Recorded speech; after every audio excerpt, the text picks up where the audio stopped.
Butler, and I sing bass first.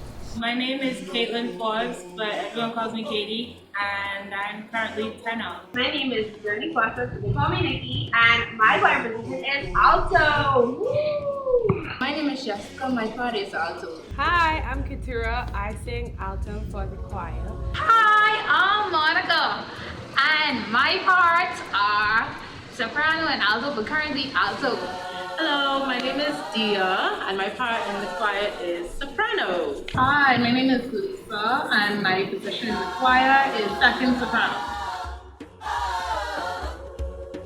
I believe it's Indo Dano. Definitely Indo-Dana. My favorite African song is Indo-Dana.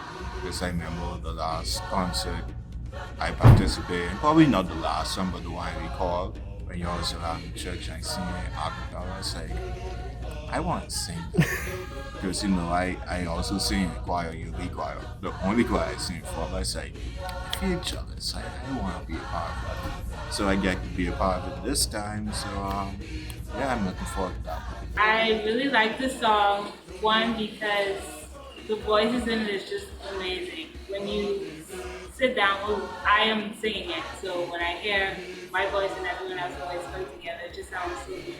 It brings you back to your home, Africa, even though you ain't born there and raised there.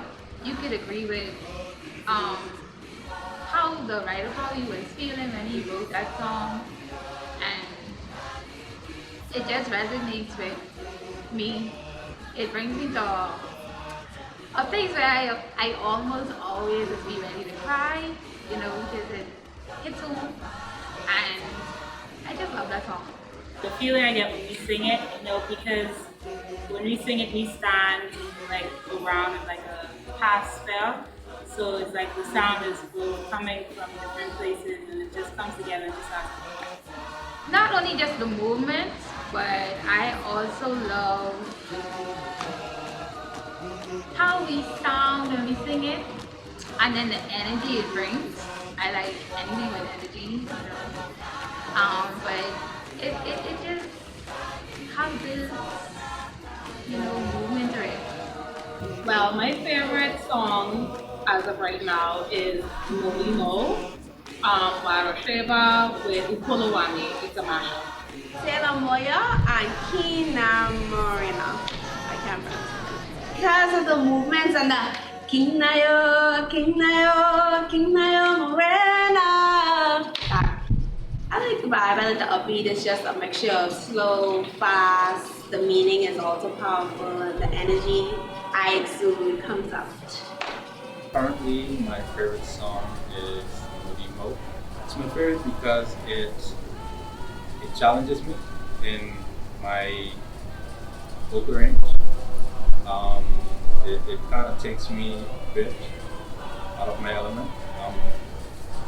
I used to sing in just slightly lower, but I'm getting used to it, and it's becoming a bit of a favorite. My favorite song is Don't Know Fata. Because this is the first song I ever learned and I have a catch on, so I think it's my favorite. I would have to say my absolute favorite song throughout the entire concert is Tiko Kele Bawo. And not because I am doing the solo, the song just resonates with me. I'm a very expressive person, and so when you look at the lyrics translated in English, it really resonates with you and it actually makes me emotional. So that's my all-time favorite. My second favorite would be Indo-Dana. Unlike Molimo, they have two different vibes. Indo-Dana has more of a solemn vibe, whereas you can feel the presence and the solemnness of the words that are being sung. Indo-Dana is another nice one. It's slow-paced. Me personally, I prefer songs that's slow-paced. I think that's also one that causes you to emote, and so that's why that's another one of my favorite songs. The somberness of it is just no beating, no guitar. It's just literally our voices giving praises to God in a somber exaltation way. It's like it's still powerful, but it doesn't have that much emotion, and it's not fussy, but it's a really powerful song. Indodana, Kwaheri. I also like Go Tango. I think I'm saying it wrong. Please forgive me, Africans. And also Kinali Modisa, which I believe I have a solo in. But all of them are really nice. I like. Shout out to our choir director Daniel, who came up with this fantastic idea. What have I seen change in the past 50 years? When I think about the Bahamas and how we're growing, I like the fact that we're allowing people of my age to grow and be able to add their own spin on the country in terms of government, in terms of breaking generational curses, in terms of putting their self and their taste and their spin on it. I like the fact that we're allowed to do that. I have learned basically to support myself because of the environment that I've been brought up in, to be self-sufficient, but yet still care for those that are around me, because that's what we kind of need in this society. Yeah. Well, being 18, I haven't learned a lot. Well, I haven't seen a lot, I should say. But what I have seen is that this country still has a long way to go. But I feel like we are making great strides as a newly independent country, being 50.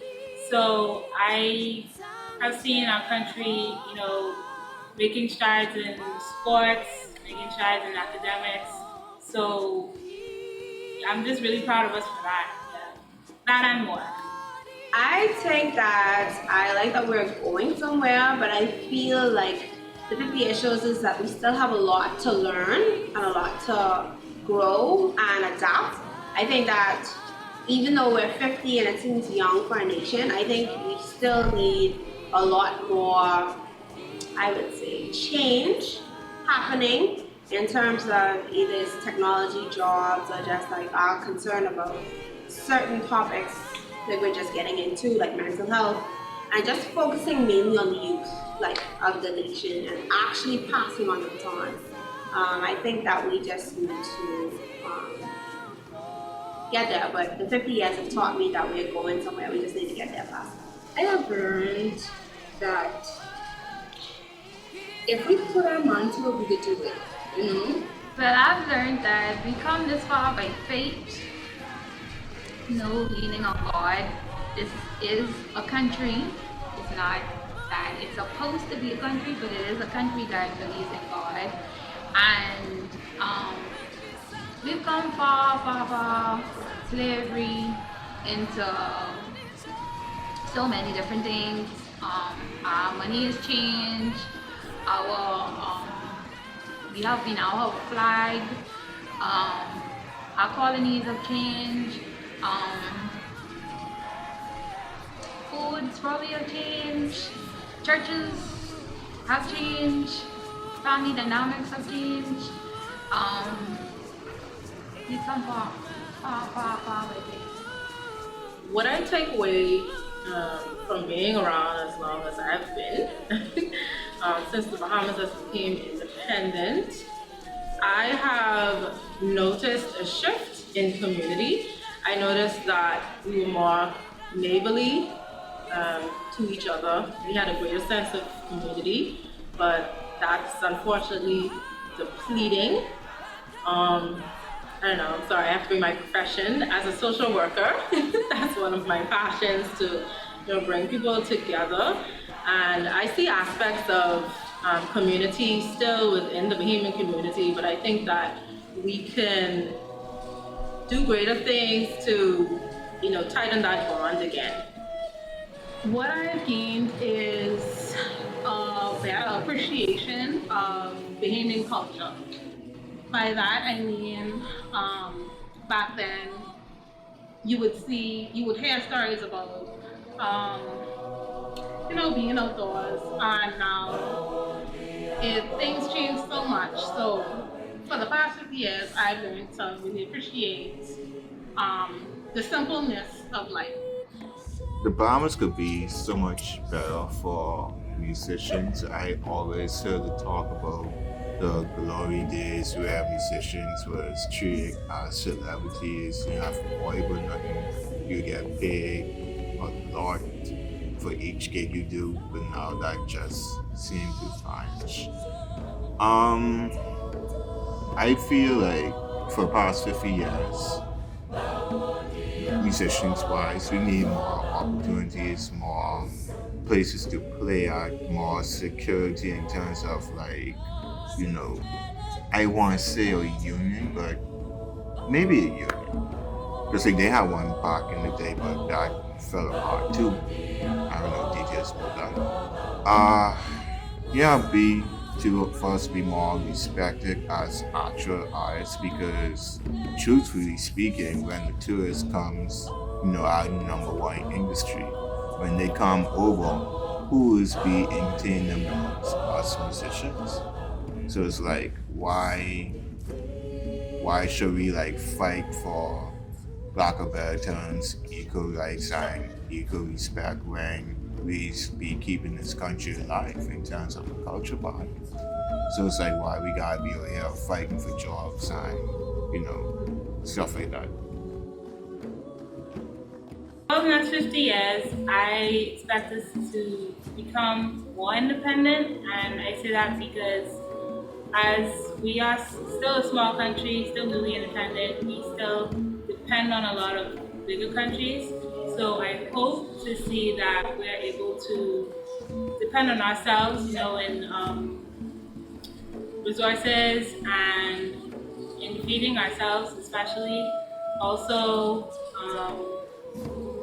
I guess more so building up our economy for ourselves and not just solely tourists, because that is our number one industry.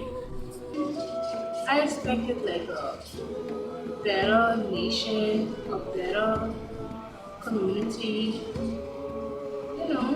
like that. I would like to see a bit more togetherness, to see people work together a bit more, because we have come to a time whereas it's everybody for themselves. So I'd like to see where we can come together and actually put our hands together, put our heads together, so that we can get things done, so that as a society, as a nation, that we can grow and show everybody what we can do. Where I see myself in the next 50 years, or basically soon. First off, I would like to have a more spiritual relationship with God. First off, before anything, I feel like I can do a lot better. Professional wise, I still pushing to get my master's degree in music and percussion, and go off to school to get that. Then be a part of a professional orchestra. Spend some years, participating in that, and I guess settle down with teaching strictly percussion, or opening up my own percussion school. Each day I still try to make sure I'm a better person than I was yesterday, in terms of my personality, my mannerism, my musicianship. So it's every day I'm pushing to be better than I was yesterday. What I expect to see is an intertwine of what used to be back then with a new culture and the new generation coming forward. What I expect to see in the next 50 years, as I stated previously, is a greater sense of community, more love, more unity. We sing about it in our national anthem, we have it as our pledge, but I would like for us as Bahamians to live it more. What I expect to see in the next 50 years, first of all, I will start with me. I believe that we ought to be the change we want to see. So, wherever my part is to play in that, I would like to start off with that. And then I would love to see our churches come as one. I would love to see more souls one for God's kingdom. I also would love to see the ghettos and the suburbs come together and not be segregated. I would like to see our generations being unified, you know, not the Gen Zs versus the, the centurions and whatever else. I also would love to see our generations bring more, you know, the youths and the elderly and not so elderly come together and work together, not one over the other or one making the other feel more insecure and like, you know, you don't know what you're doing or whatever the case may be. Like to see more passing of the baton down to from one generation to the next.